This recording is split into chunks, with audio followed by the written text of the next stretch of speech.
we were talking about our dream car, right? We were talking about our dream car, our Tesla, right? Or maybe it's not your dream car, but anyway, it's an expensive car. And we had said, well, the real problem with it is that you got to plug it in, and it takes a long time to charge. Now, so I see a few of them around, but you don't see a whole lot of them. But there are people out there driving them. But what you see a lot of are things like the Prius, right? And that is what we call a hybrid electric vehicle. And I have to admit, I'd never ridden in one, and I don't know, maybe 3 or 4 years ago, I was going somewhere, I think it was with a real estate agent or something, and we got in her car, and it was really weird. I mean, she started out, and the thing was completely silent. And then after we were going for a little bit, it started making some noise, and I was like, wow, I've never been in one of these. But what they are is they're a combination of electric motors and gasoline and battery. And when she started out, it was just battery, right? So as we first started out, it was like completely silent because it was running completely on the battery. Trying to take a quick look at my notes. Yeah, so they consist of a gasoline engine, a nickel metal or a lithium battery, an electric motor, and an electric generator. So there's all kinds of stuff there.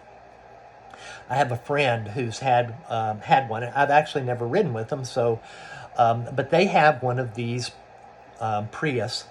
And what's the downside to these things? We talked about the batteries and the separator breakdown. They were kind of in shell shock. I saw them this weekend, and they were saying, yeah, they're having to replace their batteries, and just that part of it alone was over $3,000. So the batteries, I mean, and they said, yeah, we've used it for 9 years, I think they said. But that's a big drawback, right? But anyway, they're really good. They're really good. They get incredible gas mileage, 50 miles per gallon, and as part of that, they produce only half as much of the CO2. So they're really good for the environment. And you might wonder, well, how do they make electricity? You don't plug these in.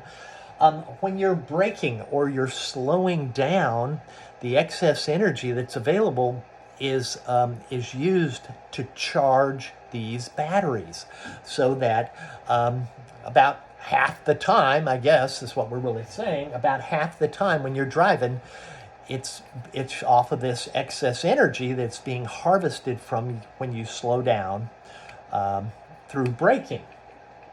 Now, we said you don't plug those in, but there are some cars, you might say, well, shoot, why don't we just have a plug-in car that also has a gas engine? And we do. That is something that is the Prius is called a hybrid electric vehicle.